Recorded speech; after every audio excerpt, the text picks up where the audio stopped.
ഫെബ്രുവരി 14 വ്യാഴാഴ്ച വൈകുന്നേരമാണ് ഗുലാം ഹസൻദറിനെയും കുടുംബത്തെയും ഞെട്ടിച്ചുകൊണ്ട് ആ വാർത്ത എത്തുന്നത്. 2019 രാജ്യം കണ്ട ഏറ്റവും വലിയ ഭീകരാക്രമണം നടപ്പാക്കിയത് ഗുലാമിന്റെ 19 വയസ്സുകാരനായ മകനായിരുന്നു. ഒരു വർഷം മുമ്പ് പരീക്ഷയ്ക്കിടെ കാണാതായ മകൻ ചാവേറായത് എങ്ങനെയെന്ന് ഈ നിരക്ഷരനായ പിതാവ് അറിയുന്നില്ല. മരിച്ചു വീണ ജവാന്മാരുടെ കുടുംബത്തോടൊപ്പം വേദനയിൽ പങ്കുചേരുന്നുവെന്ന് പറയുമ്പോഴും ഇത്തരം സംഭവങ്ങൾ ആവർത്തിക്കപ്പെടുമെന്ന് അദ്ദേഹം സന്ദേഹപ്പെടുന്നു. പുൽവാമ ആക്രമണം വാസ്തവത്തിൽ ഒരു വിളിച്ചുണർത്തലാണ്. ആക്രമണം എത്രത്തോളം ഭീകരമാകുന്നു എന്നാണ് അത് രാജ്യത്തെയും ഭരണാധികാരികളെയും ഓർമ്മപ്പെടുത്തുന്നത്. ആവർത്തിക്കപ്പെടുന്ന ഭീകരത അടിച്ചമർത്താൻ കാശ്മീർ തന്നെ മുന്നോട്ട് വരണം. രാഷ്ട്രീയ പാർട്ടികളിലോ നേതാക്കളിലോ കാശ്മീർ ജനതയ്ക്ക് വിശ്വാസമില്ല എന്നത് ഓർമ്മപ്പെടുത്തേണ്ട സത്യവുമാണ്. എന്തുകൊണ്ട് അങ്ങനെയൊരു മനോഭാവം അവരിൽ സൃഷ്ടിക്കപ്പെട്ടു എന്നത് ഭരണാധികാരികൾ ചിന്തിക്കണം. രാഷ്ട്രീയവും അധികാരവും നിക്ഷിപ്ത താല്പര്യങ്ങൾക്കായി വഴിമാറപ്പെടുമ്പോൾ ജനങ്ങളുടെ ക്ഷേമവും താല്പര്യവുമാണ് വിസ്മരിക്കപ്പെടുന്നത്. അത്തരമൊരു സാഹചര്യത്തെയാണ് കാശ്മീരിനെ പാകിസ്ഥാന്റെ ഭാഗമാക്കാൻ ആഗ്രഹിക്കുന്ന പാക് ഭരണകൂടവും ഭീകര സംഘടനകളും ചൂഷണം ചെയ്യുന്നത്.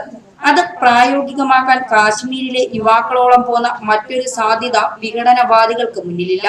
കാശ്മീരിൽ നിന്ന് 2018 മാത്രം 200 യുവാക്കളാണ് ഭീകര സംഘടനയിൽ ചേർന്നതെന്ന് പോലീസ് കണക്കുകൾ പറയുന്നു. രാജ്യത്തിന്റെ ആത്മാഭിമാനത്തിന് മുറിവേൽപ്പിച്ചുകൊണ്ടാണ് ലാത്തപ്പോറയിലെ പുൽവാമയിൽ 42 CRPF ജവാന്മാർ കൊല്ലപ്പെട്ടത്. ചാവേർ ആക്രമണം നടത്തിയ ആദിൽ അഹമ്മദ് ദാർ താൻ ഒരു ജെയ്ഷെ ഇ മുഹമ്മദ് അംഗമാണെന്ന് പറയുന്ന വീഡിയോ ആക്രമണത്തിന് പിന്നാലെ പുറത്തു വന്നിരുന്നു. നമ്മെ ഏറെ ഞെട്ടിക്കുന്ന വസ്തുത ഈ കാശ്മീരുകാരൻ കേവലം 19 വയസ്സുകാരനായിരുന്നു എന്നതാണ്. വ്യാഴാഴ്ചയിലെ വൈകുന്നേരം അസ്തമിക്കുന്നതിന് മുൻപേ ഇന്ത്യയെ ഇരുട്ടിലാക്കുക എന്ന ലക്ഷ്യത്തോടെയായിരുന്നു ആ കൗമാരക്കാരൻ കൊടും ക്രൂരത കാട്ടിയത്. മുൻപ് കല്ലെറിഞ്ഞും മുദ്രാവാക്യം വിളിച്ചു നടന്ന വിഘടനവാദികളുടെ പ്രതിഷേധ മാർച്ചുകളിൽ സജീവമായിരുന്നു ആദിൽ. വിഘടനവാദം കൊടുമ്പിരിക്കൊണ്ടിരിക്കുമ്പോൾ പോലും കാശ്മീർ ഇന്ത്യയിൽ നിന്ന് ഭീകരർ കുറവായിരുന്നു. എന്നാൽ ഇന്ന് ജീവൻ ത്യജിക്കാൻ സന്നദ്ധരായി യുവാക്കൾ കാശ്മീർ താഴ്വരയിൽ നിന്ന് മുന്നിട്ട് വരുമ്പോൾ നാം കാശ്മീരിൽ സ്വീകരിച്ച നടപടികളൊക്കെയും പരാജയമായി എന്ന് വേണം സംശയിക്കാൻ. സ്വപ്നങ്ങളോ പ്രതീക്ഷകളോ ഇല്ലാത്ത ഒരു യുവതലമുറ വളർന്നു വരുന്ന കാശ്മീർ 20-ാം നൂറ്റാണ്ടിൽ റഷ്യയിൽ പടർന്നു പിടിച്ച നിഷേധ സിദ്ധാന്തത്തിന്റെ ബാക്കി പത്രമാവും. 2016 ഹിസ്ബുൾ മുജാഹിദിന്റെ ഭീകരവാദി നേതാവ് ബുർഹാൻ വാനിയുടെ കൊലപാതകം താഴ്വരയെ അസ്വസ്ഥതയിലാക്കിയിരുന്നു. അതിനുശേഷം ആക്രമണങ്ങളുടെ എണ്ണം ക്രമാതീതമായി ഉയർന്നുകൊണ്ടിരിക്കുകയാണ്. കഴിഞ്ഞ വർഷം ജനുവരിയിലും പോലീസുകാരന്റെ മകനായ ഫർദീൻ അഹമ്മദ് CRPF ക്യാമ്പിന് സമീപം ചാവേർ ആക്രമണം നടത്തിയിരുന്നു.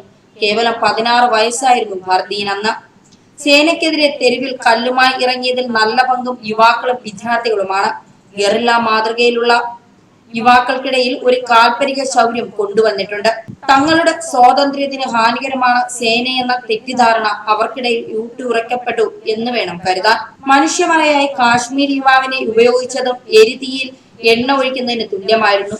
കാശ്മീർ ഇന്ത്യയുടെ ഭീകര തലസ്ഥാനമായി മാറിയതിന് കാരണം അന്വേഷിച്ചാൽ അത് ചെന്നു നിൽക്കുക നമ്മുടെ വിഭജനത്തിൽ തന്നെയായിരിക്കും. കാശ്മീർ ഇന്ത്യയിലേക്ക് വിളക്കി ചേർക്കപ്പെടാത്തതിനുള്ള കാരണം അധികാരത്തിൽ ഇരിക്കുന്നവർ ആഴ്ന്നു ചിന്തിക്കണം. മരണത്തിന് ശേഷം ലഭിക്കുന്ന സ്വർഗം അവർ സ്വപ്നം കാണുന്നത് ഒരുപക്ഷെ നരകതുല്യമായ ജീവിതം കാരണമാകാം. ന്യൂസ് ഡെസ്ക് മലയാളി വാർത്ത.